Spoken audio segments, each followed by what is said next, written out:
Hello students, तो आज मैं आप लोगों के लिए क्लास 10th का रीजनिंग वाला पोर्शन लेकर आई हूँ। लेकिन इस वीडियो को स्टार्ट करने से पहले मैं आप सबसे कहना चाहूँगी कि अगर आपको ये वीडियो अच्छा लगे तो इस वीडियो को ज़रूर से लाइक कीजिएगा और अपने दोस्तों के साथ शेयर कीजिएगा और इस चैनल को सब्सक्राइब ज़रूर कर दीजिएगा।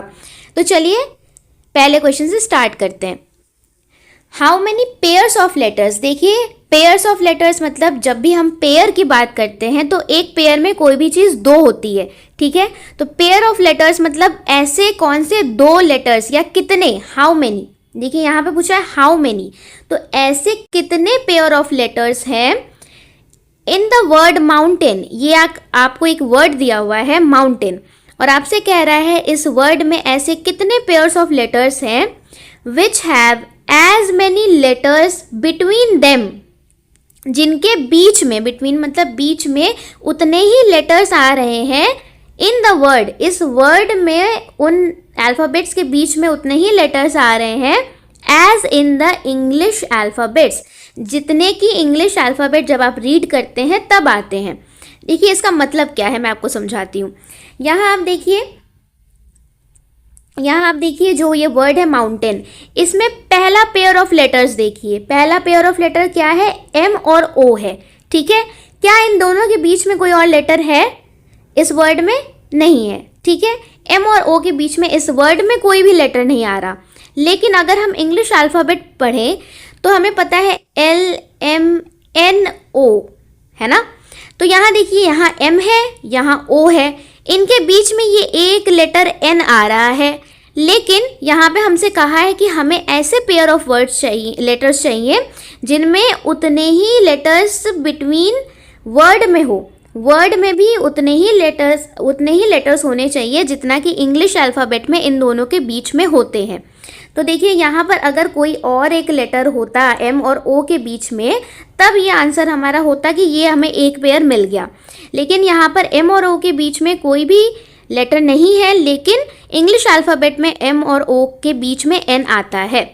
तो ऐसे करके ही आपको क्या करना है, एक एक करके आप हर पेयर को टेस्ट करेंगे। जैसे एम और ओ कर लिया, अब नेक्स्ट पेयर देखिए ओ और यू, ठीक है। उसके बाद यू और एन, उसके बाद एन और टी, उसके बाद टी और ए। ऐसे कर करके आप सारे लेटर के पेयर को एक एक करके टेस्ट करेंगे तो आपको ये मिलेगा कि इसमें, इस वर्ड में ऐसा कोई भी लेटर का पेयर नहीं है जो ये रूल को या इस कंडीशन को सेटिस्फाई करता हो। तो इसका आंसर हो जाएगा हमारा ए, ठीक है। मैं सारे कॉम्बिनेशंस को नहीं बता रही हूँ, इसमें बहुत ज़्यादा टाइम वेस्ट हो जाएगा। आप खुद अपना दिमाग लगाकर इसको घर पे सॉल्व करिएगा। चलिए नेक्स्ट क्वेश्चन पे आते हैं। ये आपका है, क्या बोलते हैं, डायरेक्शन का क्वेश्चन, ठीक है। ये क्वेश्चंस बहुत अच्छे होते हैं और इनमें नंबर भी बहुत आपको, आप पूरा अच्छे से सॉल्व कर लेते हैं तो पूरा आपको 1 नंबर मिल जाएगा, ठीक है। तो चलिए देखते हैं क्या बोल रहा है। लेकिन इसमें मैं एक ट्विस्ट बता दूं आपको कि इसमें डायरेक्शन के साथ साथ मैथ्स का भी एक कॉन्सेप्ट अप्लाई होगा, ठीक है। तो चलिए देखते हैं कौन सा कॉन्सेप्ट अप्लाई होता है। जॉन वॉक्स 6 किलोमीटर टूवर्ड्स वेस्ट। जॉन एक लड़का है, वो वेस्ट की तरफ, वेस्ट डायरेक्शन में 6 किलोमीटर चलता है। उसके बाद देन ही टर्न्स लेफ्ट, ठीक है। उसके बाद वहाँ से लेफ्ट टर्न ले लेता है and walks 8 kilometre. Left turn लेने के बाद और 8 किलोमीटर वो चलता है। What is the shortest distance between his starting point and current location. तो आपसे पूछ रहा है कि वो अपने करंट लोकेशन, मतलब पूरा उसने जितना भी डिस्टेंस कवर किया, अब जहाँ वो खड़ा है और सबसे पहले स्टार्टिंग में जहाँ खड़ा था, उन दोनों के बीच में शॉर्टेस्ट डिस्टेंस क्या होगा। शॉर्टेस्ट मतलब सबसे छोटा डिस्टेंस क्या होगा। तो देखिए इसके लिए सबसे पहले आप एक डायग्राम बनाएंगे। कैसे बनाएंगे, इसको मैं थोड़ा छोटा कर लेती हूँ। यहाँ आइए, देखिए ये आपको डायरेक्शन का पता होना चाहिए। इधर आपका क्या है, ईस्ट है, ये आपका वेस्ट है, इधर ऊपर नॉर्थ, नीचे साउथ, ठीक है। तो मान लीजिए कि इसकी स्टार्टिंग पॉइंट किधर है, यहाँ पर है। इसको मैं दूसरे कलर से दिखाती हूँ।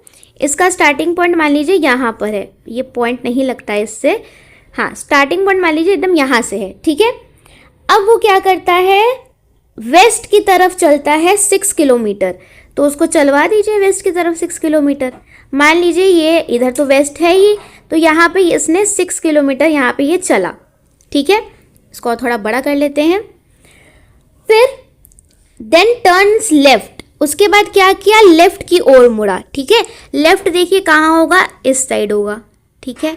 लेफ्ट कैसे इस साइड हुआ, मान लीजिए ना कि आप किसी भी तरफ मुंह करके खड़े हैं, ठीक है। तो आपको ये मानना है कि उस साइड से आपका लेफ्ट और उस साइड से आपका राइट कौन सा होगा। तो जब कोई भी पर्सन चलता है तो चल के ये यहाँ से यहाँ आया, तो ये कौन सी तरफ फेस कर रहा होगा, इस तरफ फेस कर रहा होगा, है ना। तो जब इस तरफ फेस करेगा तो राइट उसका इस साइड होगा और लेफ्ट इस साइड होगा।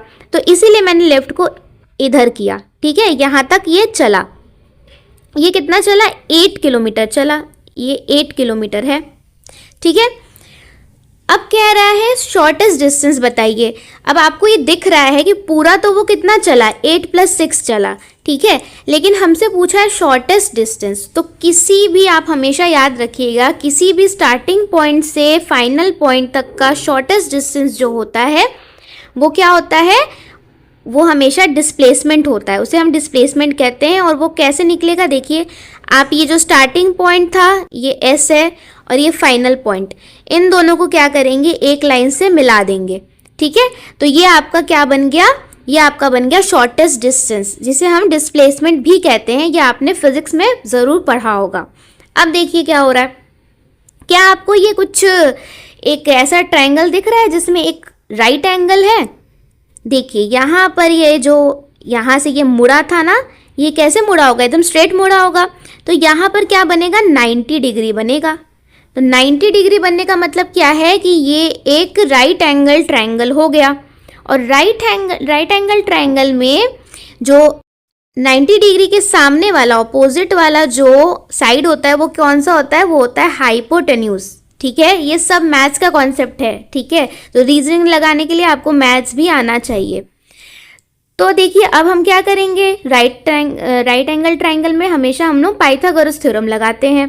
तो पाइथागोरस थ्योरम हमारा क्या कहता है, यहाँ देखिए इसको हम बेस मान ले, ये वाले को हम बेस मान ले, तो 6 का स्क्वायर, ये हम मान ले क्या, परपेंडिकुलर, प्लस 8 का square should be equal to hypotenuse का स्क्वायर। हमें हाइपोटेन्यूज से तो फाइंड करना है, यही वाली डिस्टेंस तो हमें फाइंड करनी है। तो देखिए अब इसको h स्क्वायर को इधर लिख दीजिए, h square is equal to 36 + 84, sorry 84 नहीं, 8 का स्क्वायर 64 होता है, ठीक है, स्लिप ऑफ टंग, सॉरी। तो यहाँ 64, ये 64। तो अब इन दोनों को ऐड करेंगे तो हमारे पास आ जाएगा h square is equal to 100। और h अगर हमें निकालना है तो हमें क्या करना पड़ेगा, √100। और √100 मतलब 10, ठीक है। 10 का अंडर रूट कितना होता है, 10 का 100 का अंडर रूट कितना होता है, 10, ठीक है। तो इसका आंसर हमारे पास आ गया 10 किलोमीटर। 10 किलोमीटर क्यों, क्योंकि किलोमीटर में ही बाकी सारे यूनिट्स दिए हुए थे, इसीलिए 10 किलोमीटर। मैं आशा करती हूँ कि आपको पता होगा स्क्वायर क्या होता है, स्क्वायर रूट क्या होता है। मैं उतना नहीं अभी बताने जा रही, ठीक है। ये कॉन्सेप्ट्स आपके अभी तक क्लियर हो जाने चाहिए क्योंकि आपके एग्जाम्स बहुत पास है। चलिए फिर नेक्स्ट क्वेश्चन पे आते हैं।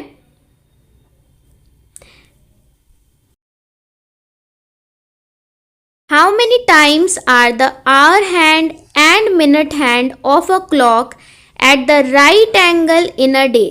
तो आपसे पूछ रहा है एक दिन में, तो एक दिन में तो पहली बात कितने घंटे होते हैं, 1 day is equal to 24 hours, ठीक है। एक दिन में 24 आवर्स होते हैं। तो आपसे पूछ रहा है कि एक दिन में कितनी बार ऐसा होता है कि घड़ी के आवर हैंड और मिनट हैंड के बीच में 90 डिग्री का एंगल बनता है। राइट एंगल मतलब 90 डिग्री बनता है, ठीक है। तो देखिए इस क्वेश्चन में कुछ है ही नहीं समझने लायक, क्योंकि ये एक फैक्चुअल क्वेश्चन है, ठीक है, फैक्ट पे बेस्ड है। तो आपको बस इतना याद रखना है कि 12 आवर्स में कितनी बार ऐसा होता है जब आवर हैंड और मिनट हैंड के बीच में राइट एंगल बनता है?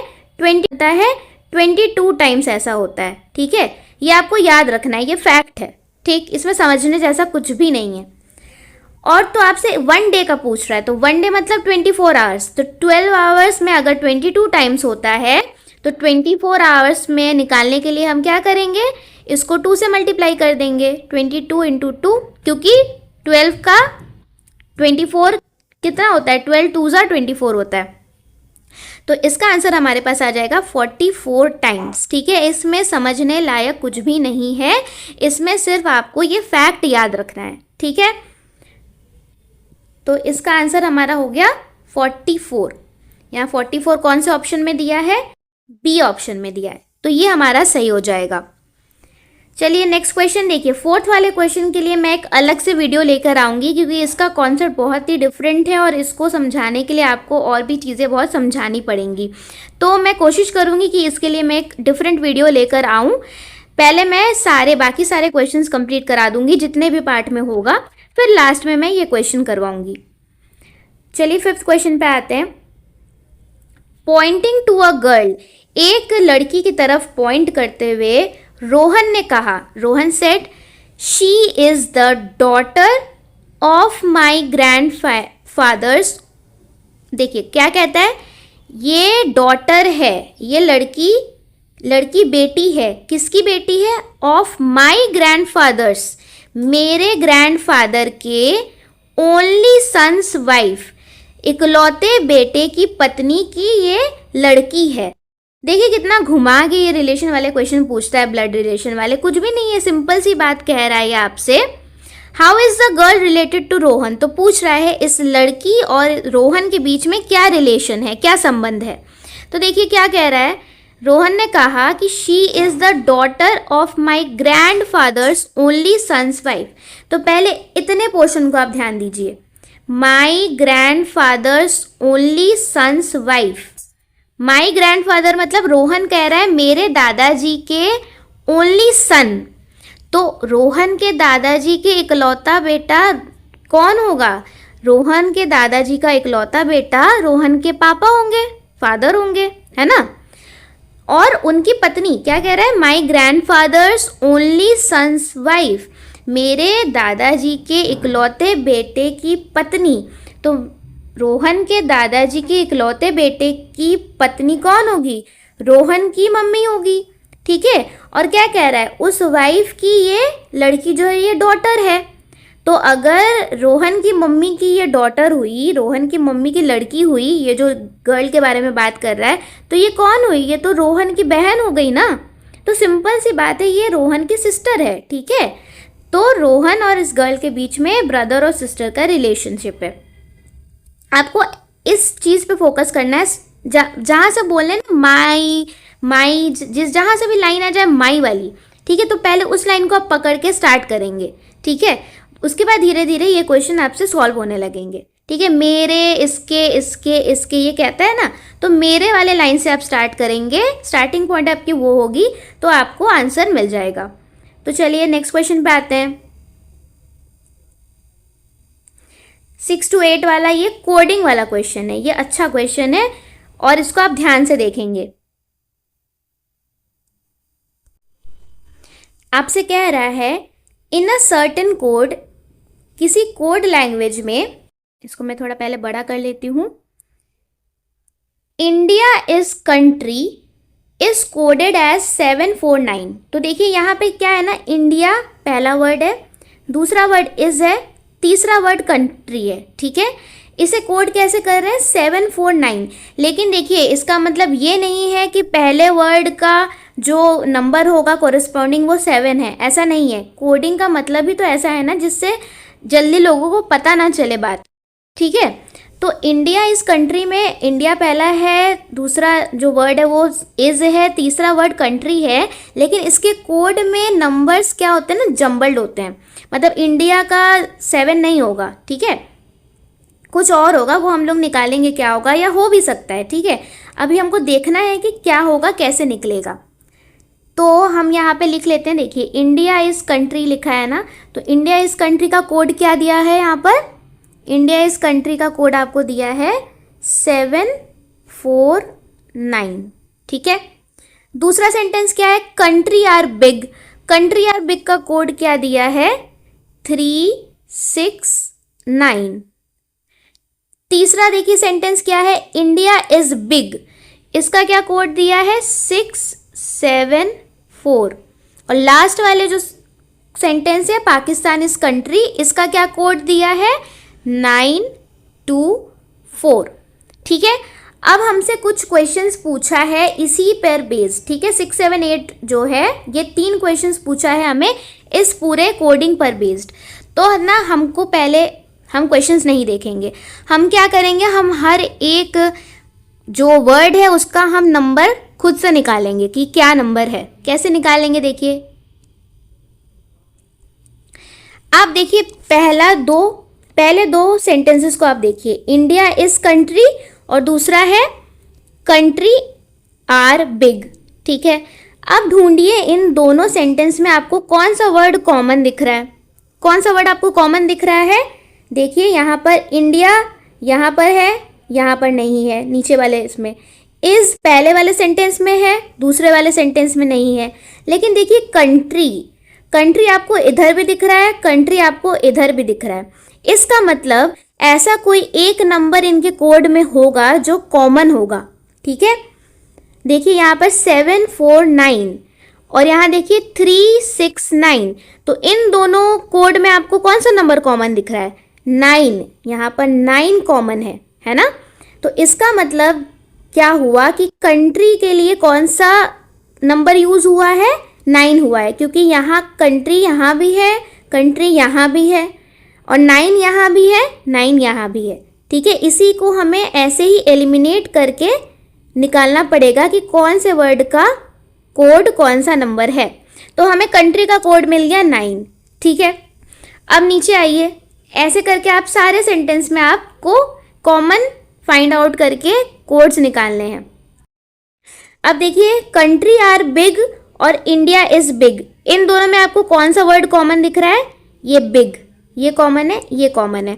तो अब कोड में चलिए और ढूंढिए कौन सा नंबर कॉमन दिख रहा है 369 और यहाँ 674। तो आपको कौन सा नंबर कॉमन मिला 6 कॉमन मिला इन दोनों में।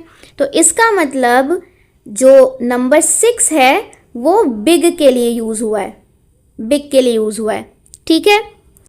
अब चलिए नेक्स्ट पे आते हैं, इंडिया इज बिग और पाकिस्तान इज कंट्री। तो देखिए इन दोनों में कौन सा कॉमन वर्ड आपको दिख रहा है इज, यहाँ इज है ना। तो फिर ढूंढिए, देखिए और कोई भी कॉमन नहीं है, आपको ये चीज़ भी ध्यान रखना है कि और कोई भी वर्ड कॉमन ना हो दो सेंटेंस के बीच में, ठीक है। तभी आप पक्के तौर पे कह पाएंगे कि एक जो वर्ड आपको मिल रहा है कॉमन उसी का कोड भी आपको कॉमन मिल रहा है, ठीक है। तो यहाँ पे इस देखिए, यहाँ पर 6 है, 7 है, 4 है, यहाँ 9 है, 2 है, 4 है। तो कॉमन कौन सा नंबर मिला हमें 4। तो इसका मतलब 4 किसके लिए यूज़ हुआ है, इज़ के लिए यूज़ हुआ है। अभी हमने इतना तक निकाल लिया, अब देखते हैं क्वेश्चन में हमसे क्या क्या पूछा है। कुछ और की ज़रूरत पड़ेगी तो वो भी निकालेंगे, पहले क्वेश्चन देख लेते हैं। What is the code for country? देखिए कंट्री के लिए कौन सा कोड यूज हुआ है वो हमसे पूछा है। तो हमने कंट्री का निकाला तो है 9, है ना। 9 किसके लिए यूज हुआ है, कंट्री के लिए यूज हुआ है। तो ये 6 वाले का तो आंसर हमें मिल गया। अब देखिए क्या बोल रहा है, which word corresponds to the code 6। पूछ रहा है 6 वाले नंबर 6 कोड के लिए, मतलब नंबर 6 के लिए कौन सा वर्ड आपको कोरिस्पॉन्ड कर रहा है या कौन सा वर्ड यूज हुआ है नंबर 6 के लिए। तो नंबर 6 के लिए देखिए हमने निकाला हुआ है बिग, बिग देखिए यहाँ निकाला हुआ है बिग, तो यहाँ हो गया बिग, ठीक है। अब आते हैं थर्ड, जो इसका थर्ड क्वेश्चन है इस टाइप के क्वेश्चन का, which word is used for the code 7। ठीक है, 7 का हमने अभी तक नहीं निकाला है, ठीक है, 7 का हमें अभी निकालना है। तो ऐसा कोई आप 2 सेंटेंस ढूंढिए जिनमें 7 आपको दिख रहा हो, कॉमन हो। देखिए ये है, ये और ये पहला सेंटेंस, ये दूसरा सेंटेंस जिसमें 7 कॉमन है। ठीक, तो इसका मतलब कोई एक वर्ड भी इनमें कॉमन होगा। कौन सा वर्ड इनमें कॉमन है, देखिए इंडिया इज कंट्री और इंडिया इज बिग। देखिए यहाँ पर यहाँ पर आपको क्या मिल रहा है, इंडिया। इस क्यों नहीं होगा, क्योंकि इसका हमने ऑलरेडी निकाल लिया है कि 4 है इसका, ठीक है, तो इसीलिए इस इंडिया का नहीं है। कॉमन इस भी है इस दोनों में, इन दोनों में, इन सेंटेंसेस में, बट इसका हमने ऑलरेडी निकाल लिया है दूसरे सेंटेंस की हेल्प से। तो यहाँ पर बचा क्या, 7 के लिए हमें कौन सा वर्ड मिला, इंडिया, ठीक है, क्योंकि इंडिया यहाँ पर भी है, इंडिया यहाँ पर भी है। तो यहाँ पर हम आंसर क्या करेंगे, 7 के लिए कौन सा वर्ड यूज हुआ है, इंडिया। चलिए अब 9th क्वेश्चन पर आते हैं। इसको मैं डिलीट कर देती हूँ। सीरीज वाला क्वेश्चन हमारे पास आ गया। Find the missing number in the following series. देखिए सीरीज क्या है, 5 5, इस सीरीज को हम यहाँ लिख लेते हैं, 5 5 7 13 25, ठीक है। अब हम देखते हैं कि इस सीरीज में क्या चल रहा है। यहाँ पर क्या है, लास्ट में 25 है, ठीक है। इसके बाद वाला हमें फाइंड आउट करना है। तो देखिए 5 और 5 के बीच में कितना गैप है, 0 का गैप है, कोई गैप नहीं है। फिर 5 और 7 के बीच में देखिए कितना गैप है, 2 का गैप है, ठीक है। फिर देखिए 7 और 13 के बीच में कितना गैप है, 6 का गैप है। फिर 13 और 25 के बीच में देखिए कितना गैप है, 12 का गैप है, ठीक है, काउंट कर लीजिएगा। तो इसका मतलब देखिए ये कैसे चल रहा है।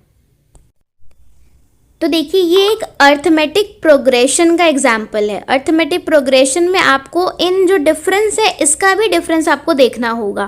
तो देखिए 0 और 2 के बीच में कितना डिफरेंस है, 2 का। 2 और 6 के बीच में 4 का। फिर 6 और 12 के बीच में 6 का। देखिए यहाँ पर 2 के बाद 4, 4 के बाद 6, इसका मतलब 2 का गैप चल रहा है। तो जो नेक्स्ट गैप होना चाहिए वो कितने का होना चाहिए, यहाँ पर 8 है ना। यहाँ पर क्योंकि 2 के बाद 2 ऐड करेंगे तो 4 आएगा, 4 के 4 आएगा, 4 के बाद 2 ऐड करेंगे तो 6 आएगा, 6 के बाद 2 ऐड करेंगे तो 8 आएगा। तो यहाँ पर जो नेक्स्ट नंबर है, तो 25 और नेक्स्ट नंबर के बीच में कितना का गैप होना चाहिए, देखिए 12, यहाँ 12 है और यहाँ 8 है, तो यहाँ पर कितना गैप होना चाहिए, 12 plus 8 that is equal to 20। 20 क्यों आया, देखिए यहाँ देखिए कैसे गैप निकल रहा है। यहाँ देखिए पहले के बीच में 2 गैप है। अब देखिए इस 2 में 4 ऐड किया तो 6 का गैप आया, तो देखिए यहाँ 6 का गैप है। फिर 6 में और 6 ऐड किया तो 12 का गैप आया। तो नेक्स्ट इसलिए नंबर निकालने के लिए क्या करना होगा, 12 में हमको 8 ऐड करना होगा, तो 20 का गैप हमें चाहिए, ठीक है, 20 का गैप हमें चाहिए। तो 25 के बाद अगर हम 20 ऐड कर दे तो हमारे पास क्या नंबर आ जाएगा, 45, ठीक है। तो ये हो गया हमारा नंबर 45। तो ये है हमारा आंसर, ठीक है। इसे अर्थमेटिक प्रोग्रेशन कहते हैं। तो यहाँ आंसर हो गया ए। अब नेक्स्ट क्वेश्चन पे आते हैं। ये इस वीडियो के लिए लास्ट क्वेश्चन है, ठीक है, मैं आपको पहले बता दे रही हूँ। देखिए ये बहुत ही सिंपल सा क्वेश्चन है, तो मैं ये नहीं करवा रही हूँ, ठीक है। मैं चाहती हूँ कि ये वीडियो आप पूरा देखें, ये मुझे पता चले कि आपको समझ में आया या नहीं। और अगर आपको ये वाला जो आंसर है ये आपका आ गया है तो आप इसको कमेंट सेक्शन में मुझे बताएंगे, ठीक है। और जिसको नहीं आया ये वाला आंसर, ये वो भी मुझे बताएगा कि मुझे वो सॉल्व करना नहीं आया, ठीक है। तो मैं इसको फिर नेक्स्ट वीडियो में ऐड कर दूंगी, लेकिन आप पहले खुद से कोशिश करिए इस क्वेश्चन को सॉल्व करने की, ठीक है। तो चलिए इस वीडियो के लिए इतना ही, फिर मिलेंगे नेक्स्ट टाइम। लेकिन जाने से पहले मैं फिर से आपसे कहना चाहूँगी, अगर आपको मेरे जो आंसर्स है वो समझ में आए, एक्सप्लेनेशन अच्छा लगा, तो प्लीज़ अपने रिव्यूज़ कमेंट सेक्शन में ज़रूर से दीजिएगा और वीडियो को लाइक भी कीजिएगा। Till then take care and good night.